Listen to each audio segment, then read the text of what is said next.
The Rolling Stones are an English rock band formed in London in 1962. The first stable lineup consisted of bandleader Brian Jones, guitar, harmonica, keyboards, Mick Jagger, lead vocals, harmonica, Keith Richards, guitar, vocals, Bill Wyman, bass guitar, Charlie Watts, drums, and Ian Stewart, piano.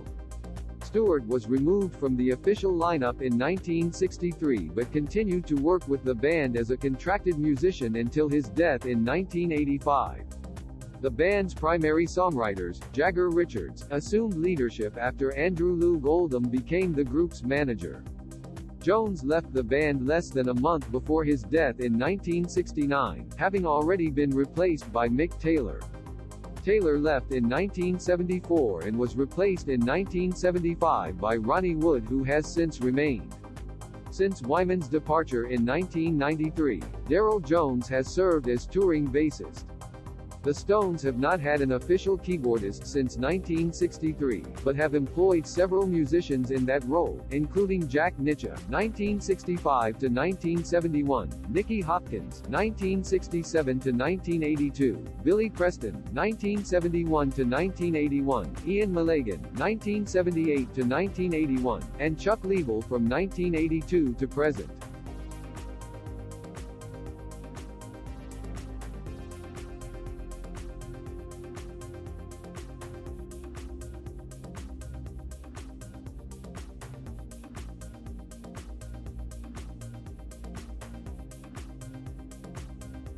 The Rolling Stones were at the forefront of the British invasion of bands that became popular in the United States in 1964 and were identified with the youthful and rebellious counterculture of the 1960s.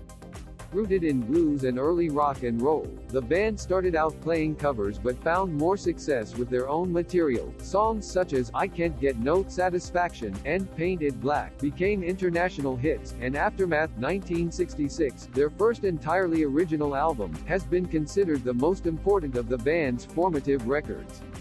After a short period of experimentation with psychedelic rock in the mid-1960s, the group returned to its bluesy roots with Beggar's Banquet (1968), Let It Bleed (1969), Sticky Fingers (1971), and Exile on Main Street (1972). It was during this period they were first introduced on stage as the greatest rock and roll band in the world. The band continued to release commercially successful albums through the 1970s and early 1980s, including Some Girls (1978) and Tattoo You (1981), the two best sellers in their discography. During the 1980s, the band Infighting curtailed their output and they only released two more underperforming albums and did not tour for the rest of the decade. Their fortunes changed at the end of the decade, when they released Steel Wheels, 1989, promoted by a large stadium and arena tour, the Steel Wheels Urban Jungle Tour. Since the 1990s, new material has been less frequent. Despite this, the Rolling Stones continue to be a huge attraction on the live circuit. By 2007, the band had 4 of the top 5 highest-grossing concert tours of all time: Voodoo Lounge Tour, 1994–1995, Bridges to Babylon Tour, 1997–1998, Licks Tour, 2002–2003, and A Bigger Bang, 2005–2007. Musicologist Robert Palmer attributes the endurance of the Rolling Stones to their being rooted in traditional verities, in rhythm and blues and soul music. While more ephemeral pop fashions have come and gone, the Rolling Stones were inducted into the Rock and Roll Hall of Fame in 1989 and the UK Music Hall of Fame in 2004. Rolling Stone magazine ranked them 4th on the 100 Greatest Artists of All Time list, and their estimated record sales is 240 million. They have released 30 studio albums, 23 live albums and numerous compilations. Let It Bleed, 1969, marked the first of 5 consecutive #1 studio and live albums in the UK. Sticky Fingers, 1971, was the first of 8 consecutive #1 studio albums in the US. Their latest album, Blue and Lonesome, 2016, became their 12th UK #1 album. In 2008, the band were listed 10th on the Billboard Hot 100 All-Time Top Artists chart, and in 2019 Billboard magazine ranked them 2nd in their list of the greatest artists of all time. In 2012, the band celebrated its 50th anniversary. The group continues to sell out venues, with their recent No Filter tour running for 2 years and concluding in August 2019.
Well, here we are at the hotel room of the Rolling Stones. Would it be too corny to say the Rolling Stones who gather no muss? Oh, no, forget it, eh? Has everybody said that to you so far? Or made puns in America? Well, in certain places one finds that they say it. Other places they don't. Okay, so we didn't say it here today. We'd like to meet the fellas right now, starting off with... Bill. Brian Jones. What do you do? Mick Jagger. Keith Richards. We're going to try and get the others. Charlie one. Okay. In Montreal, but not for the first time in North America. You've been here before, haven't you? Yeah, we've been to the States 4 times altogether, twice to work and twice on a visit, passing through to Australia. You weren't too impressed with the South, were you, Bill? Well, the Midwest and that's a bit quiet. But we don't have to go to the Midwest, do you?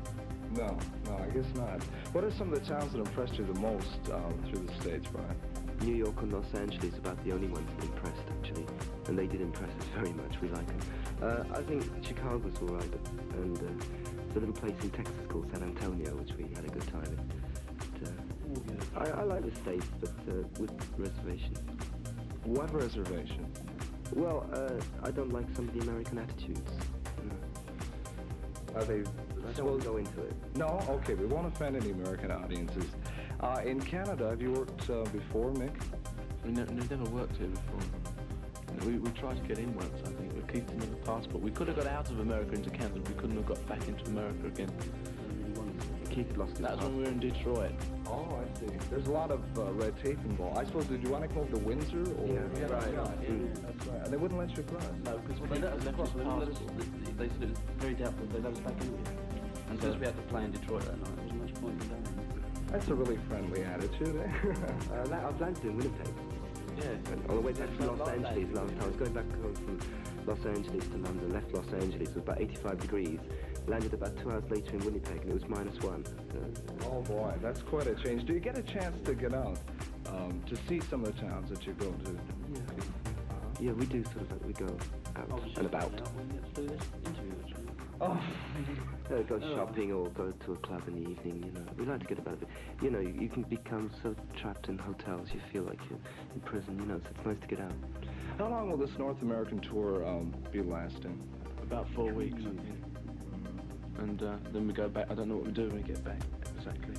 We're going to Scotland. Then Scandinavia. Scandinavia? We're going back to Scandinavia. We were in Scandinavia about 3 weeks ago. And then we came straight virtually from Paris to here. We had 2 days in London. We came from Paris, London, here. You must have had a good time in Paris, eh? Oh, yeah. Paris, I like Paris. We've been there a couple of times. What are some of your favorite groups? I guess you know some personally when you admire some of their work musically. Brian? Well, I like we all like virtually the same American artists. I don't know whether you're talking about American sort of artists or the English groups, you know, I don't know. We like, like that. We like James Brown and Solomon Burke and Wilson Pickett and people like that. Don't we, fellas? Oh, yeah. Everybody's unanimous.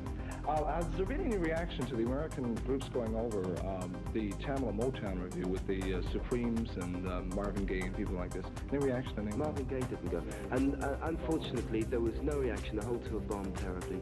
There's been the British musical press and the record company blurbs they've been saying, oh, there's a great big sort of Tamla Motown scene in England. Everybody wants to see them. In actual fact, they don't. Although the Supremes had a couple of very big hit records. And that's about all. You know, nobody else, Marvin Gaye's never had a hit, unfortunately. No, Marvin just cut a little hit thing in England. Unfortunately. And especially, they did well in London, you know, which was inevitable, really, because it was quite a good show. But outside of London, they did nothing. In Bristol, I believe, I was told that in Bristol, which is a big city, they only sold about £8 worth of tickets. £8 worth of tickets? That's about, what's that, 80? That's about just over $20 worth of tickets, that's all. So they gave the rest of the seats away and it was still only about half full. What's the reason for this? Because we've had so many British groups coming over here. Lack of taste. Oh. No, but they're not outside of London. You see, in London, Tamla Motown, people say, oh yes, Tamla Motown's great and everything, and they will go and see them, but outside London, they're not really interested. And it was billed as a Tamla Motown review. If it had been billed, say, as the Supremes, you know, and Georgie Fame, who happened to be on the bill, who had a #1 record. It would have been done better, but they built a Tamla Motown outside of London. No, it's very different. No, what it was on about. I mean, what's Tamla Motown? They probably thought Tamla Motown was a person, you know. Well, listen, next week we're going to come back and we're going to find out more about you and find out about your aspirations and about your stay here in Montreal, okay? Perspiration News Band, okay. The Rolling Stones here, and join us again, of course, next week for part 2 of our interview, okay? Before music came along and the Rolling Stones, Johnny. I was a designer. Mm-hmm. Yeah. In what field? In fashion or? Advertising. In advertising? Would you like to get back into this field eventually? Do you still have a big interest in? No? Perhaps make another answer.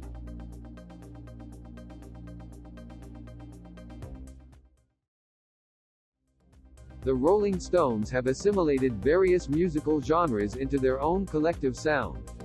Throughout the band's career, their musical contributions have been marked by a continual reference and reliance on musical styles including blues, psychedelia, R&B, country, folk, reggae, dance, and world music, exemplified by Jones' collaboration with the master musicians of Jajouka, as well as traditional English styles that use stringed instruments like harps.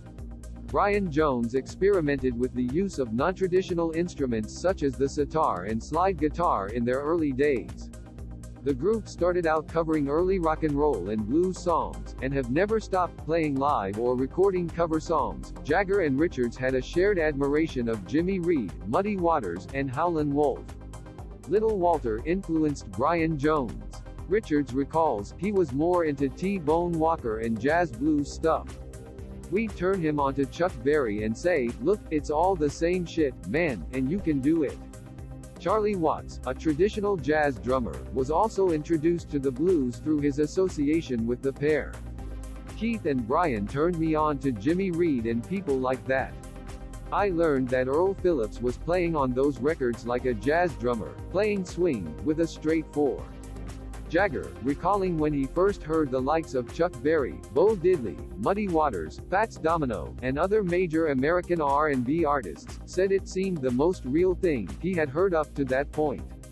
Similarly, Keith Richards, describing the first time he listened to Muddy Waters, said it was the most powerful music he had ever heard, the most expressive. He also recalled, when you think of some dopey, spotty 17-year-old from Dartford, who wants to be Muddy Waters, and there were a lot of us in a way, very pathetic, but in another way, it was very heartwarming. Despite the Rolling Stones' predilection for blues and R&B numbers on their early live set lists, the first original compositions by the band reflected a more wide-ranging interest. Critic Richie Unterberger described the first Jagger-Richards single, Tell Me, You're Coming Back, as a pop-rock ballad. When Jagger and Richards began to write songs, they were usually not derived from the blues, but were often surprisingly slow, Mersey-type pop numbers. As Tears Go By, the ballad originally written for Marianne Faithfull, was one of the first songs written by Jagger and Richards and one of many written by the duo for other artists.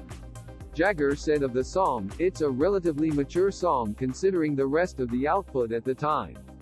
And we didn't think of recording it, because the Rolling Stones were a butch blues group." The Rolling Stones did later record a version which became a top 5 hit in the US.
And the next is gradual withdrawals of 10,000. So we'll search for horrible things. Yeah, just take it calmly. We'll be able to get through the whole thing. It doesn't help if everyone shouts. Now, if everyone would like to take it nice and calmly, we'll be able to hear the questions and answer them. The first question's down here. Mr. Jagger, on Monday, the Presidential Commission on the Causes and Prevention of Potential Ways to Reduce the Level of Violence and Antagonism in the United States is the whole people? It's to back on the penalties imposed for use of marijuana. Can you give us your perspective? I mean, I don't think that's if all the penalties for marijuana revoked, it's going to stop people buying guns. If that's what you mean, I don't really think that's going to help. I mean, the only thing that the change in that law will help is the antagonism between the young people and the police. Do you think it would be a significant help? Yeah, I think so. I think it would stop the running fight between the police and the young people. Mr. Jagger, what are your impressions of the United States? You were pretty wise, sir. You were here for a long time. You've not been back. Does it look any different in the rest of it? No, we were back. I was back here last year, isn't it? It's great. It changes. I mean, it just explodes all the time. You know, it's carrying on exploding. What's your update? How's it looking to you? What are your feelings? It looks. You look even more beautiful than ever. Next question. Can you give us your views on the current war in Vietnam? You know, I think so. Yeah, I did manage to catch a glimpse. No, you have to apply to Ed Sullivan Productions. They blocked the vocal out because they allowed us to say the words, and then when we said the words, they blocked it out. But, you know, I mean, it doesn't really matter, you know. It's all a joke. I mean, it's a washing machine, and then it's you, and then it's a soap powder. I mean, what does it really matter, you know? Question is, Abby Hoffman has announced that your appearance in Boston is free and open to everyone, as far as he's concerned. That's nice of him. Good. Well, I mean, I hope he comes along with all his friends. I mean, it's, you know, that's fine. How do you like Mark C's like this one? Well, you're very polite. No, this is like being in the front row of a concert, like Philadelphia, you know what I mean? It's quite simple.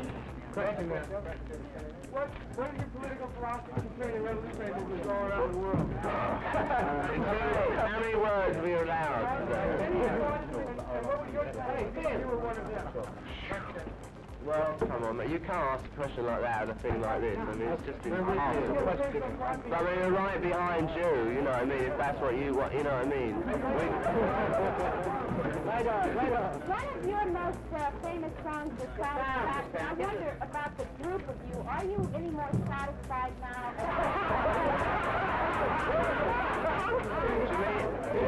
Do you mean sexually or philosophically? Yeah, we're more satisfied now sexually.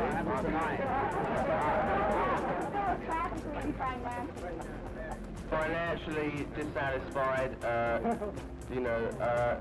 sexually satisfied, philosophically trying. The Rolling Stones have gotten older since you started. Yeah, inevitably. Nothing we can do about that. Have you found yourself changing any at all, Mr. Jagger? I mean, phenomena like this, certainly at one time, for instance, Frank Sinatra used to hold news conferences like the same one. Where do you think of... What did he used to do? Did he used to burst into song? Well, the thrust of what I was asking is, how many years do you find yourself changing any at all by the years that have gone by? No wrinkles. Wiser. Little wiser. A little sadder, perhaps? A little sadder? No.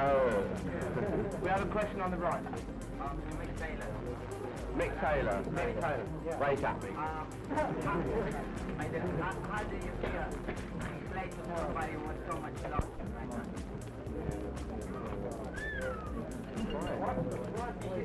No, in regards to the question, we got everything. Hang on, wait for a photograph.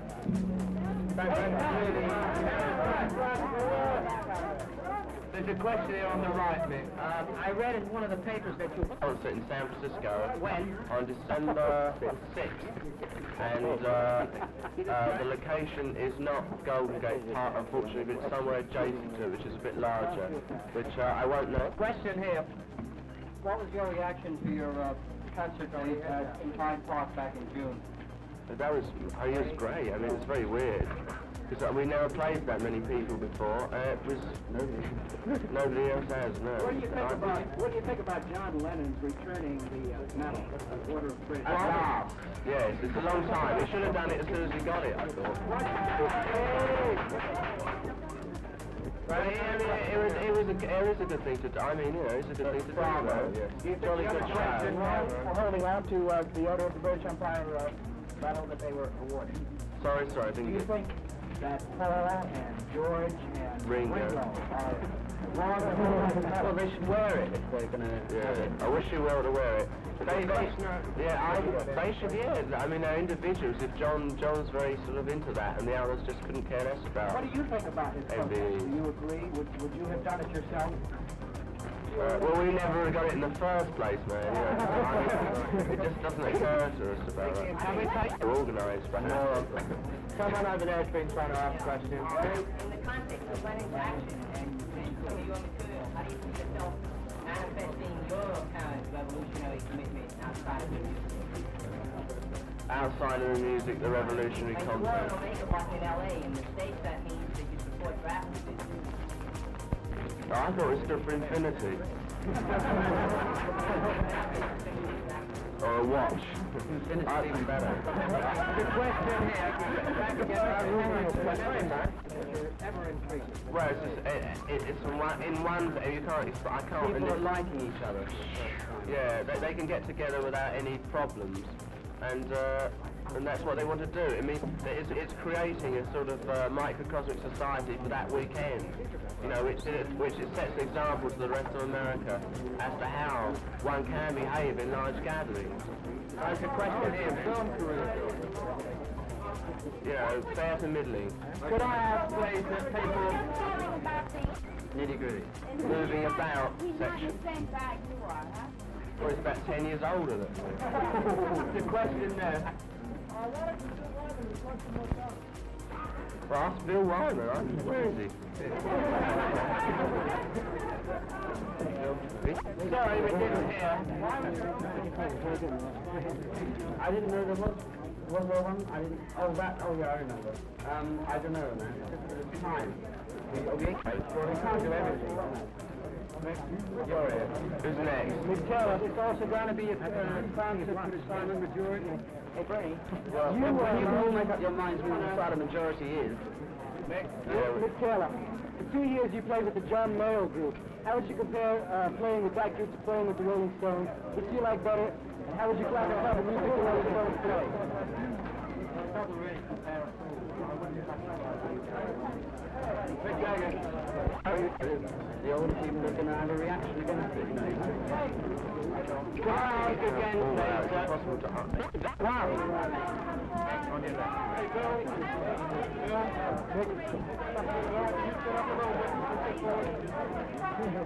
Having a bonfire in my room. In my room. Just before a bit, Linda. Okay, thank you very much. Thank you. Thank you. Thank you, gentlemen. God bless you all.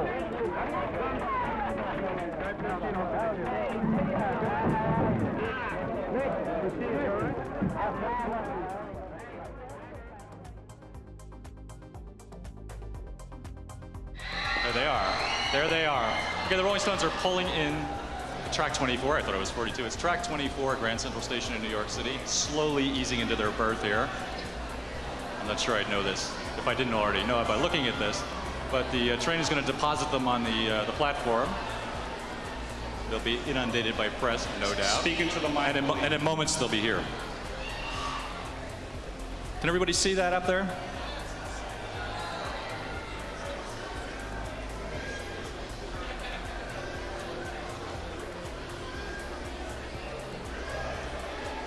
They may be a little winded, apparently. They just flew in from London last night.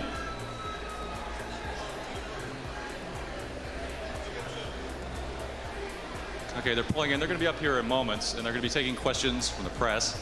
I hope you have one or two. I know I do. After this, they're going to be, I don't know how long they're going to be here. After this, they're going to be taking off to start rehearsals for their tour, which does start on September 1st in Buffalo. Okay, is the train back up here? There's the train, hired at great cost, no doubt.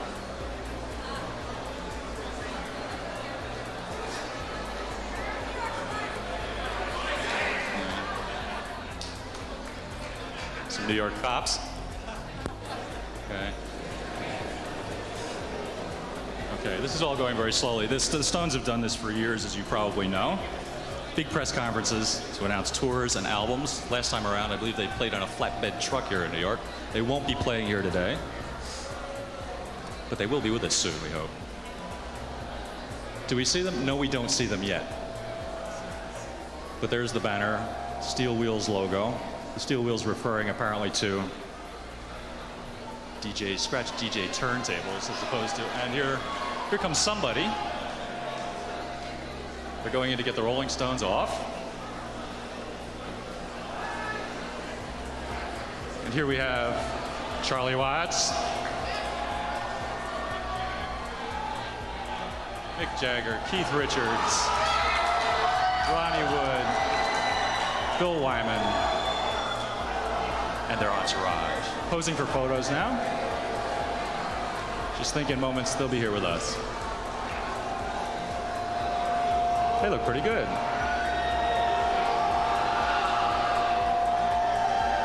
Keith and Ronnie look really happy.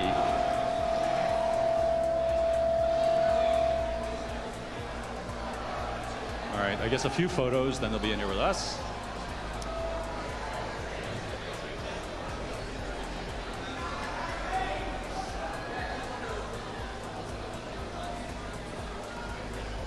The album is apparently just about done. I think they got most of it mixed. They're still working on it a little bit here in New York, I understand.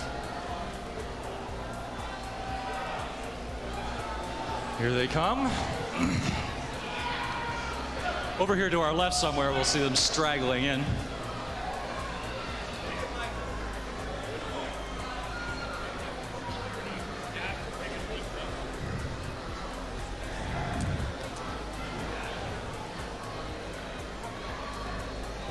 All right, any minute, any minute, any minute.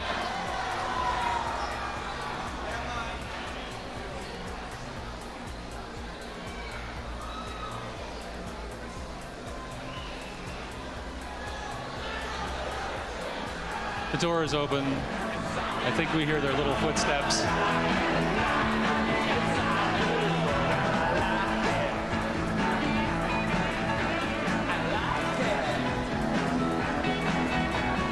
see a lot of flashbulbs. Somebody is coming. Ladies and gentlemen, Mr. Mick Jagger, Keith Richards, Bill Wyman, Charlie Watts, Ron Wood, the Rolling Stones.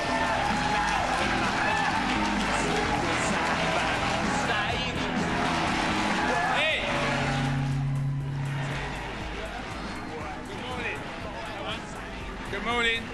Good morning. All right, Bill? Good morning, everybody. Thank you very much for coming. We know it's hotter than hell in here. Is it? Yes. Yes, it is. I'm sorry we kept you a little bit waiting.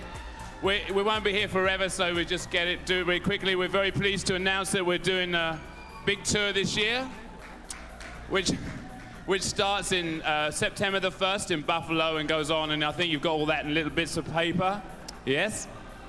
And we've got a new album which comes out the last week in August, I think, or maybe the first week of September. Yeah. And that's called Steel Wheels, and the first single's called Mixed Emotions. I know you're dying to ask questions like, will this be the last tour you ever do? That's a good one. Or what's another one? How much money are you going to earn on this tour? That's a good.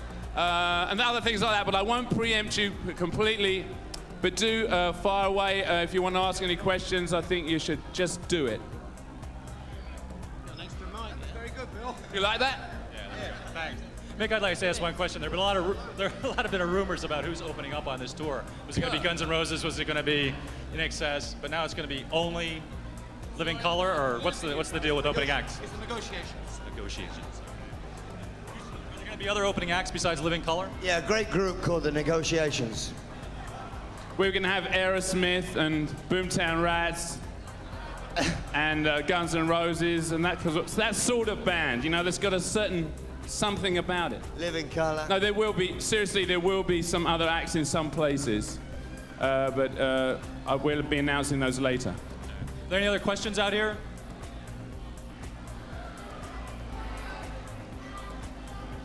Passing mics now.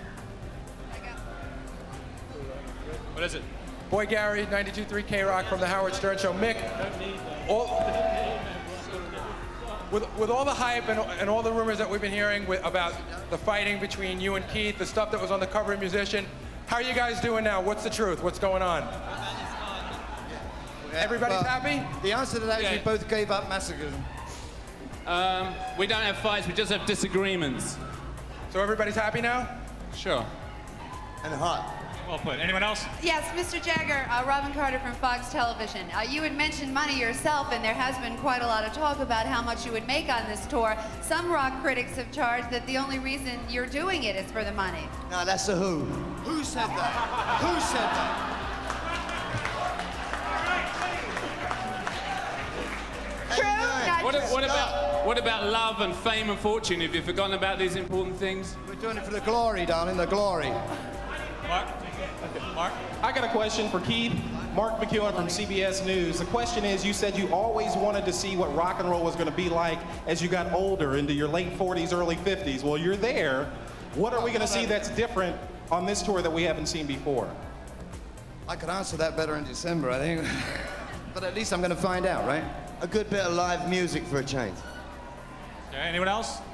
Yeah, Brian Hendel from VH1. This is for the whole band. How would you describe the energy level 25 years ago to now? Same? Ask my wife. Sorry, what did you say? Not that kind of. How would you describe the energy level? I'm sorry. How would you describe the energy level today as compared to 25 years ago? Hello, Mick. Jesse Nash from Hits Magazine. How do you feel after you were inducted into the Rock and Roll Hall of Fame last year by Pete Townsend? Do you plan on doing the same for the Who? I'm sorry, I didn't hear you. I said, Jesse Nash from Hits Magazine. I said, last year you were inducted into the Rock and Roll Hall of Fame. We heard you. We're giving Pete hearing aids when we do that. What is your feeling about it? You going to do the inductions for the Who this year? We'd love to give it to him. Yeah.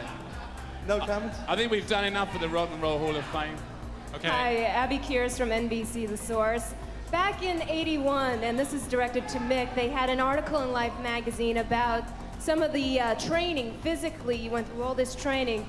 What about this time around? What are you doing to prepare for the tour?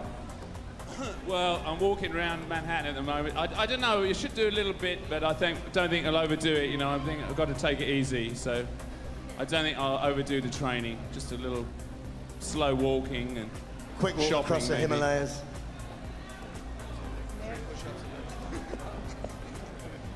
Scott, come on, what you got? Go ahead. You have a mic or what? We're negotiating. I got one. Stand up. Is this your last tour? Is this finally your last tour? No. Oh, yes, thank you. It had to come. Brilliant, who was it?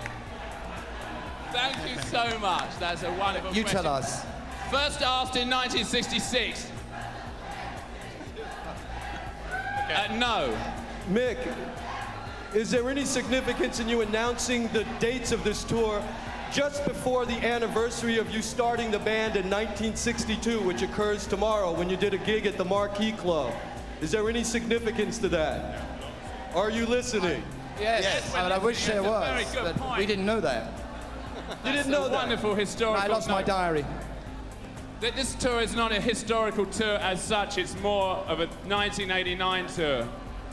You know, I mean, I don't see it as a sort of retrospective or a farewell or anything like that. I see it as the Rolling Stones in 1989. I'm Celeste Ford with WABC TV. You said we were dying to ask you this, and you're right. Why wait? Why now get together for this album, for this tour? Why not? Can you elaborate?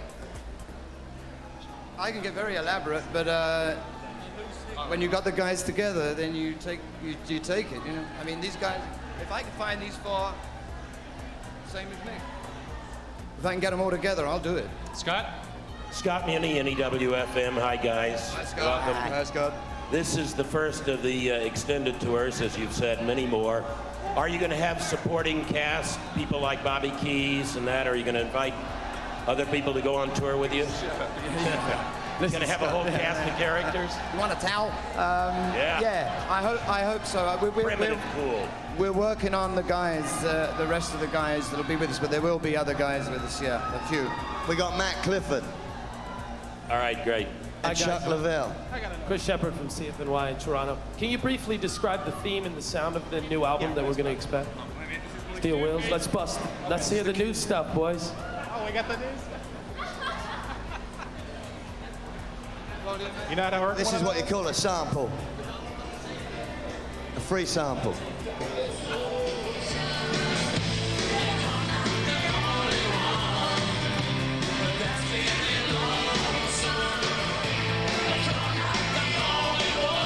Nice, isn't it? Sounds got a nice beat to it. I got a question for you. Thank you. Mick, I got a what question. about your Sue Fleming, Australian Consolidated Press? What about your fans down under, Mick? We're going to see you in Australia? Well, yes, last year I was there, but we hope to go all around the world in one day. But who knows, Australia might yet get its turn. Okay. Last time we checked in with you, we saw you at the Rock and Roll Hall of Fame. Since then, you've written an album. How did you write the album? How was the writing process done? It's very hard work. Very quickly. And where? In the islands, Montserrat, Barbados. For the winter, you know, something to do. Keith, I'll have you take this one. Keith, this one's for you. If you were an 18-year-old rock fan, would you want to go to see a 27-year-old band in a stadium or a young up-and-coming band in a club? If you had to spend your $20 on one or the other. It's not $20 in a club. It would depend how good they are, man. Keith, this is for Keith, Ben Lemur from Circus Magazine. Are there any songs in this album that you're singing lead vocals on? A couple, two, yeah. Thank you. Frank Radis from CNN. Hello, over here. Yes, down here in this center. Hi there, Frank Radis from CNN. You recorded the album in a whole lot of around the world. Did we get any of those other influences in the music on the album? Why did you do that in all those different places? Well, it was only we only recorded it in the West Indies, and it was done very quickly. I think 5 weeks. The thing about the record is it's very compressed. It's done in a very quick time. It's got some rough edges. It's got a lot of different things in it, and we hope you like it. I think we're all Mick, over here. Could you please stop the chanting outside? You're Randy really messing Alexander people's from the microphones Trenton up. Times. A couple questions. One, can we expect to hear any of yours and Keith's solo material on this tour? And two, could you compare this tour at all to your 1981 tour? Better than 1981. More mature, more rocking, more hard, more steel wheels. No solo material. And better dressed. What's next? Hi, Mark the Shark, WMMR Philadelphia. We're going to welcome you to JFK Stadium. The Who just did a whole bunch of Tommy on their tour. Is there anything special that you might be focusing on? Oh, are we going to do our rock opera? The new opera. A new opera. We'll do our new opera. New opera? Yes. Are you better as the Stones as a group as opposed to individually? Do you feel like complete when you're the Rolling Stones? Do I feel complete? I feel like a sort of... It's a group. Sinker speed. One more question, because my mascara's running. Go ahead. Yeah, let's Nick, I have one more question. What does the album title mean? Does the album title refer to hip-hop scratch DJ turntables, or is it trades? Little easy question. What was that, Kurt? What's the title refer to? The title of the album? Yeah. Steel Wheels. Now boarding Rolling Stones on track 22. All aboard! Thank you very much, everybody. Okay. Thank you for coming. Sorry it wasn't too hot. Bye. See you there. Rolling Stones. From small clubs and hotels in London with little room for Jagger to move around to selling out stadiums worldwide, Rolling Stones tours have changed significantly over the decades. The Stones' early setups were simple compared to what they became later in the band's career, when elaborate stage designs, pyrotechnics and giant screens were used. By the time the Stones toured America in 1969, they began to fill large halls and arenas, such as the Forum in Inglewood, California. They were also using more equipment, including lighting rigs and better sound equipment than they had used in clubs. The 1969 tour is considered a great watershed tour by Mick Jagger because they started hanging the sound and therefore hanging the lights. Attributing the birth of arena rock to the Stones' 1969 U.S. tour, The Guardian ranked it 19 on their list of the 50 key events in rock music history. Before this tour, the loudest sound at large-capacity shows was often the crowd, so the Stones used lighting and sound systems that ensured they could be seen and heard in the biggest arenas. The Guardian commented that their combination of front-of-house excellence and behind-the-scenes savvy took the business of touring to an entirely new level. During the 1972 tour, the Stones developed a complex light show which included giant mirrors that bounced the light off them. During the 1975 tour of the Americas, arena shows became an industry for the band, and the Stones hired a new lighting director, Jules Fisher.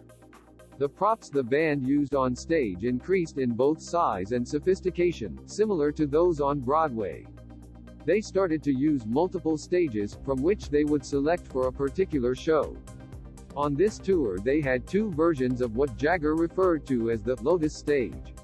One version had a large Venetian, cylindrical curtain, and the other had leaves that began in a folded-up position and opened during the beginning of the concert. This period also included a variety of props, including inflatable penises and other gimmicks, and incorporated a number of circus tricks.